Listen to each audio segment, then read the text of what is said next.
Good day, world, and welcome back to Stuff We Do, where we do all the knife stuff you love. Knife reviews, knife tests, knife modifications, and outdoor stuff with knives. Today, I have something interesting for you. Okay, let me just move everything. Look over here. Isn't this a beauty? Okay, I made this earlier. If we look over here, we have an adjustable wrench, so you can use that to fix pipes and whatnot, grab onto things, maybe even take out splinters or hooks or whatever. Over here, we have a knife, okay, perfect for all bushcraft and daily tasks. Then if we turn it around, we have this beautiful Phillips head screwdriver, and if you look at it, it's got quite a lot of reach on it if you take the whole tool into account. And then on the other side we have a flat head. Also, if you turn it around, we have a file over here. Okay, this is only unfortunately a wood file, but we have a coarse rasp side and then a thinner side. This you might actually be able to use on metal if you feel that way inclined. Okay, in a pinch. So this is a survival multi-tool. But we're actually going to be looking at real multi-tools today. Before we get started, this is my choice. This is my favorite Leatherman. Okay, before we get started on that, just a few specs on Leathermans as a whole. Most of them 420 high carbon steel. They are made in Portland, Oregon, in Portland, Oregon in America. And they all come with a 25-year warranty. And the warranty on these things I've never had a problem with. If anything happens, sometimes you'll have to pay extra, for example, if you snap the blade in half or whatnot. But wherever you bought it, if you take it back to them, they send it away, it comes back, it's perfect again. Leatherman, really high quality multi-tools. Okay, even if you feel a Leatherman compared to one of the other brands out there, you can feel the Leatherman feels a bit nicer. It's a high quality item. Okay. Some history. Tim Leatherman, the founder of Leatherman, the company.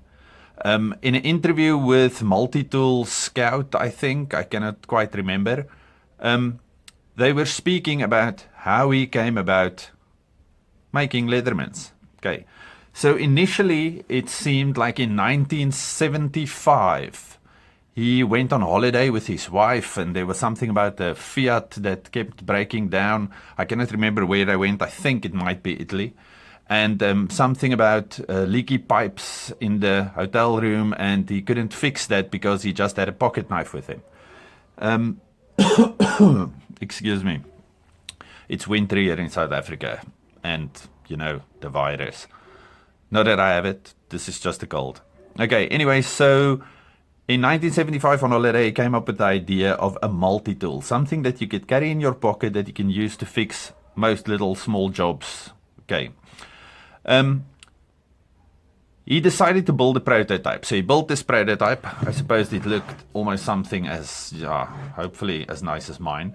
And then he tried to sell this to companies. Knife companies didn't want it, and tool companies said, this is a gadget, it is not a tool. So they did not want it either. So then he started producing Leathermans himself. And in 1983, he started selling them, I think initially via mail order, but then, eventually turned into the company we know today.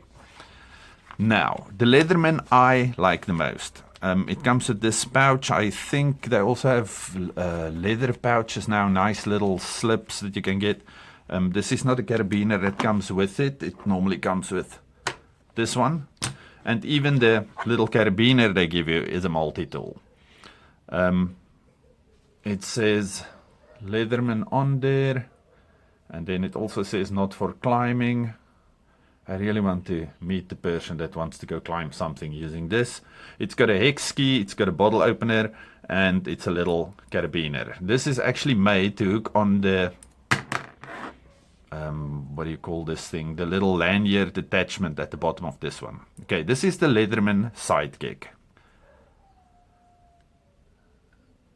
Okay, and the reason this is my favorite, because this one feels like it can be used indoors and outdoors. Okay, let's quickly go through everything first. We have fantastically useful needle-nose pliers. Unfortunately, it does not have the, what do you call it, changeable or swappable or whatever cutters, but I'm pretty sure you won't wear this out. And this thing costs half, sometimes even 3 times less than the other big ones. So if you get this thing destroyed in the first 25 years, then you can just go out and buy another one. Okay, needle-nose pliers, they are so fine you can actually use them as tweezers as well. Wire cutter at the bottom, you can see it won't touch completely because that's the wire stripper. This thing apparently is the wrench part that you can use for bolts and whatnot. I would not recommend that whenever you want to tighten a bolt for real now. This is just in case of emergency, go get an actual wrench. Okay, the inside tools, we have this fantastic serrated blade over here. This thing is wonderful, and it's a nice, useful, manageable, controllable size.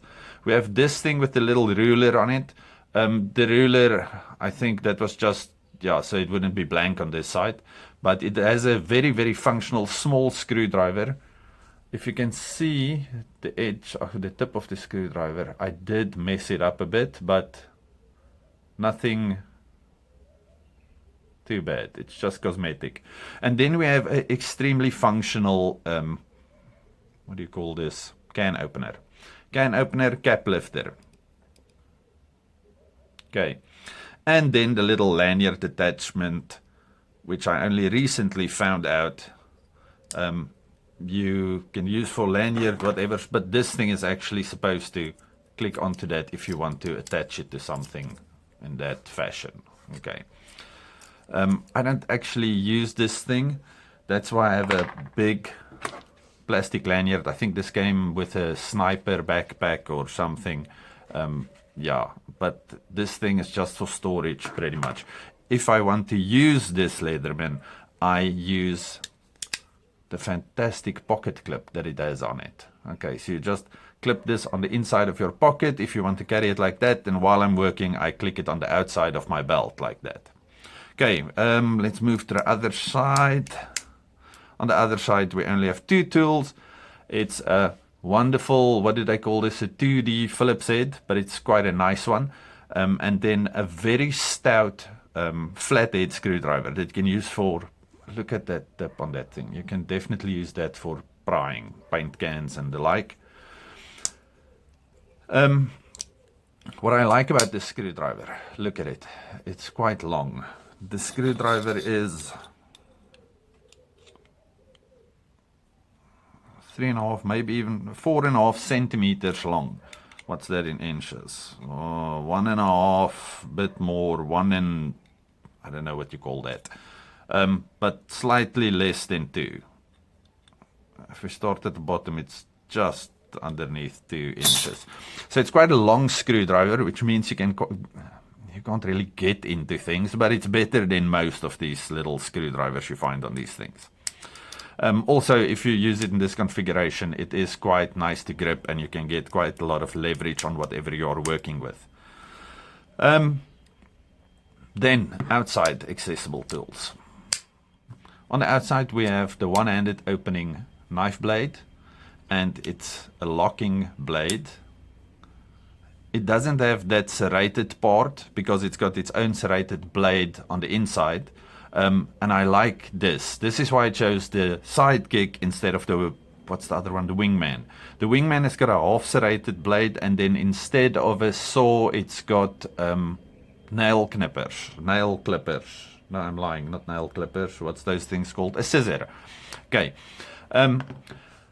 Because I always carry my little SD with me, it's on my keychain every day, I do not need extra scissors. I have these little ones, and apart from cutting your fingernails with the scissors, I do not really see a need for those little scissors. If you want to cut something big, fabric or paper or whatever, you're going to be in a situation where you will have a scissor with you. Okay, so yeah, small scissors normally just for personal things, cutting nose hair, cutting fingernails, whatnot. So I have the little SD on my keys for that. So I prefer the saw on this one. Okay, now like most Leatherman saws, this is a fantastic little saw, not just to cut down trees to build shelters when you're stranded in some kind of horrible end of the world scenario. Plastic conduit, things like that, this thing works perfectly on that. Like all Leathermans, or like most Leathermans, the what do you call it, the blade is tapered from the top to the bottom, from the bottom to the top, so it's thinner at the top than at the bottom, so whatever you are cutting will not, your blade will not stick in that, it will not jam while you are cutting. Okay, so I rather chose the saw. What's the other difference? Oh, and then instead of what do you call it, the serrated blade, if you look at the Wingman versus the Sidekick again, instead of this wonderful little serrated blade, the Wingman has like a parcel hook or something like that to cut things out of plastic packages. This also works perfectly for that. Okay, but the parcel hook really sucks at cutting, I don't know, seat belts and thick pieces of rope. Okay, so just a quick review on the Leatherman Sidekick and also why I chose the Sidekick. Quick little side note, if anybody is interested in buying my brand of multi-tool, let me know. I will put this into production and let you know as soon as it's available for sales. Hope you learned something. Hope you enjoyed this video. Thank you to all my subscribers, my new subscribers. If you're watching this and you did not subscribe yet, please do that. Stay safe, happy, and have a good one. Bye-bye.